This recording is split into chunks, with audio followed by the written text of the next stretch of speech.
Hi, I'm Sir Dash Masong. Welcome to my Licensure Exam for Teachers Review, Professional Education, Part 16. Let's start. Prof Ed 76, Assessment of Student Learning. A teacher asks her students to demonstrate their understanding of scientific inquiry by designing and conducting an experiment, collecting data, and presenting their findings. This type of assessment is best described as A. Selected Response Assessment. B. Performance-Based Assessment. C. Traditional Assessment. Or D. Diagnostic Assessment. Pause this video and try to answer it on your own. Go! Alright, the correct answer is letter B, Performance-Based Assessment. Maganda yung pinagawa ni teacher dito. I-recall natin ano nga ba yung Performance-Based Assessment.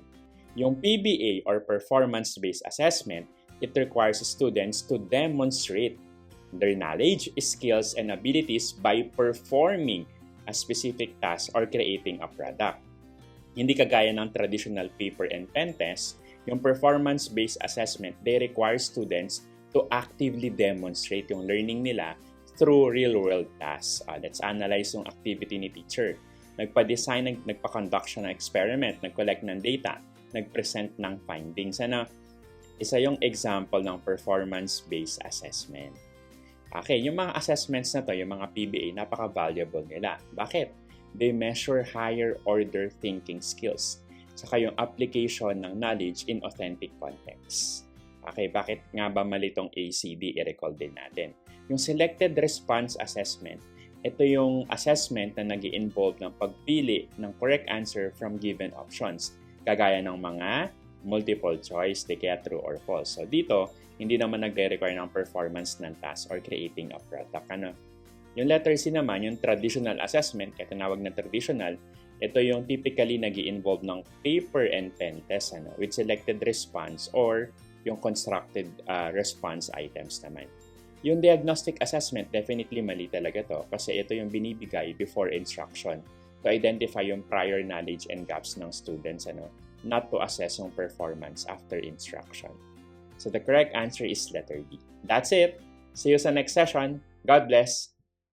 Prof Ed 77, Educational Technology.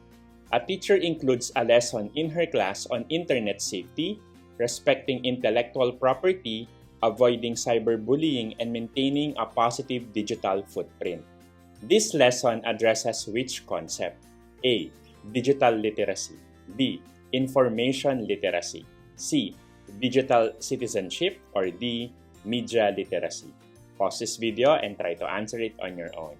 Go!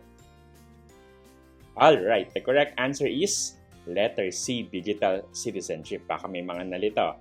I hope naalala nyo pa itong mga terms natin. I-recall natin isa-isa. Yung digital citizenship, it refers to the responsible, ethical, and safe use ng technology. Kasama din yung understanding digital rights and responsibilities. Ano yung mga key components ng digital citizenship? Yung internet safety, respecting intellectual property, avoiding cyberbullying, tsaka maintaining a positive digital footprint. Tingnan natin yung ginawa ni teacher. Nagkaroon siya ng lesson on these topics. Example yon ng teaching digital citizenship. Okay, bakit mali yung ABD? Ano nga ba itong mga terms na to? Yung digital literacy kasi kaya ito mali kasi ang focus nito ay on technical skills to use digital tools effectively. Example, using software, navigating the internet. Pero hindi yung responsible and ethical use of technology specifically. Yung information literacy naman kaya ito mali kasi it involves locating, evaluating, and using information effectively. So, distinct naman to from responsible and ethical use of technology. Yung media literacy naman, it involves understanding, analyzing, and critically evaluating media content. So, the correct answer is digital citizenship. That's it. See you sa next session. God bless. Prof Ed 78, 21st Century Skills. A teacher designs a project where students work in teams to research a community problem, communicate their findings clearly, think creatively to propose solutions, and critically analyze the feasibility of their proposals. This project most directly develops which set of skills? A. The 3 R's. B. the 4 Cs. C, the 4 pillars of learning. Or D, the multiple intelligences. Pause this video and try to answer it on your own. Go! Alright, the correct answer is letter B, the 4 Cs. I hope naalala nyo pa itong mga ito, ha? I-recall natin. Yung 4 Cs, ito yung set of 21st century skills widely recognized as essential for success in the modern world. Ano nga ba yung 4 na C na yun? Critical thinking, communication, collaboration, and creativity. Tingnan natin yung pinagawa ni teacher. Let's analyze it. Yung project niya dito, nag-require siya ng teamwork, so that's collaboration. Nag-present ng findings, that's communication. Nag-propose ng solutions, andun yung creativity. And lastly, analyzing feasibility, so that's critical thinking. So directly na-address yung 4 na Cs na yun, o yung 4 Cs nga. Itong skills na to, they are central sa 21st century education movement and are emphasized in modern curricula worldwide. Ano nga ba yung 3 Rs? I-recall na rin natin. Yung 3 Rs, ito yung reading, writing, and arithmetic. So ito kaya ito mali kasi ito yung traditional academic skills. Yung 4 Cs, it represent higher order skills for the modern workforce.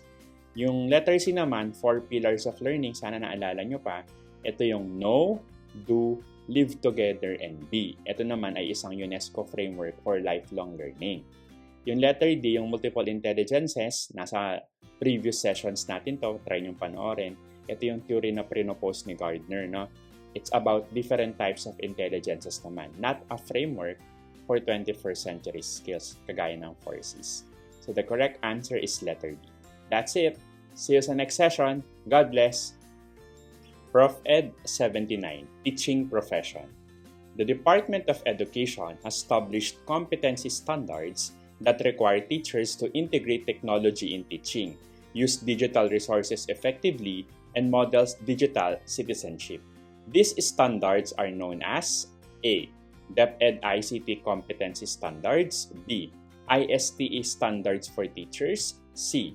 PPST or Philippine Professional Standards for Teachers, or letter D. UNESCO ICT Competency Framework. Pause this video and try to answer it on your own. Go! Alright, the correct answer is letter A, DepEd ICT Competency Standard. I-recall natin to. Yung DepEd ICT Competency Standards, ito yung set of standards that outline the technology competencies that teachers in the Philippines should possess. Yung mga standards na to, they require teachers to integrate technology effectively in teaching and use digital resources tsaka pag-model ng digital citizenship. Okay, baka may nagsagot ng letter C, yung PPST, yung Philippine Professional Standard for Teachers. Kasi yung PPST, it also includes technology competencies. Pero, take note, ang specific framework that focuses solely on ICT competencies ay yung DepEd ICT Competency Standards. Yung framework na to, it ensures that teachers are prepared to use technology, syempre, to enhance the teaching and learning process in the 21st century. Okay, recall din natin tong BCD. Yung ISTE standard for teachers, kaya ito mali kasi ito yung international standards developed by the International Society for Technology and Education, ISTE. Yung PPST, as mentioned kanina, again, it includes technology-related competencies naman. Pero ito ay broader framework covering all aspects of teaching practice. Yung UNESCO ICT Competency Framework naman, kaya ito mali kasi ito ay international framework developed by UNESCO. No? So, not specifically a DepEd issued standard para sa mga Philippine teachers. That's it. See you sa next session. God bless. Prof. Ed 80, Educational Technology. A school provides students with visual impairments with screen reading software, students with hearing impairments with captioning tools, and students with physical disabilities with voice-to-text software.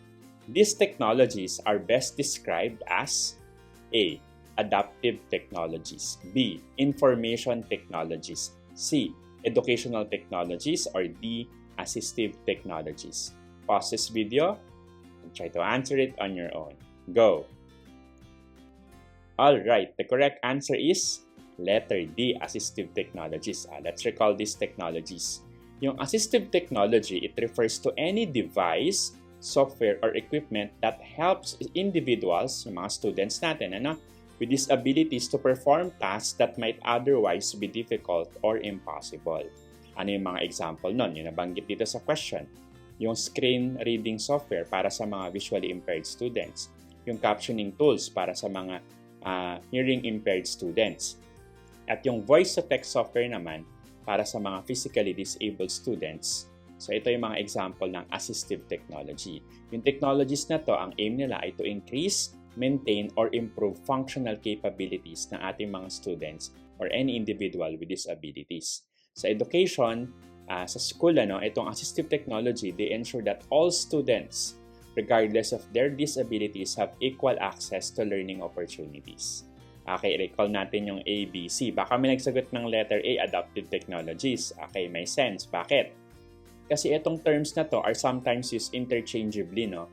Yung adaptive technology at assistive technology. Pero take note, yung adaptive technology generally refers to technology designed specifically for individuals with disabilities. Again, often used synonymously with assistive technology.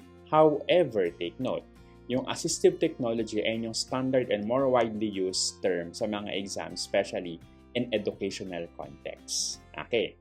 Yung IT naman, information technology, syempre mali ito kasi it refers to systems used to store, retrieve, and transmit information. Yung educational technologies naman, kaya ito mali kasi ito isang broad term, di ba? So it refers to any technology used to enhance yung teaching and learning process. That's it. See you sa next session. God bless. Hashtag, sana makatulong. If you want a free digital copy of this reviewer, pinamimigay ko po ng libre. How? Just comment on this video, free reviewer, and I will send you the link. And for more reviewers, please feel free to visit my social media account, Sir Dash Academy. Pwede ka mag-subscribe sa YouTube, Facebook, or TikTok. I suggest punta ka sa YouTube. Gumawa ako ng playlist doon. Hanapin mo lang. Kinumpile ko lahat ng reviewers para sa Licensure Exam for Teachers ngayong year na to. Again, sa playlist po ng YouTube, ginawa ko yon. Also, gumawa ako ng playlist doon para sa iba't ibang domain. For example, you need further reviews sa Prof Ed or sa Gen Ed or sa specialization. Hanapin mo na lang sa playlist sa YouTube. Sana makatulong. See you sa next session. God bless!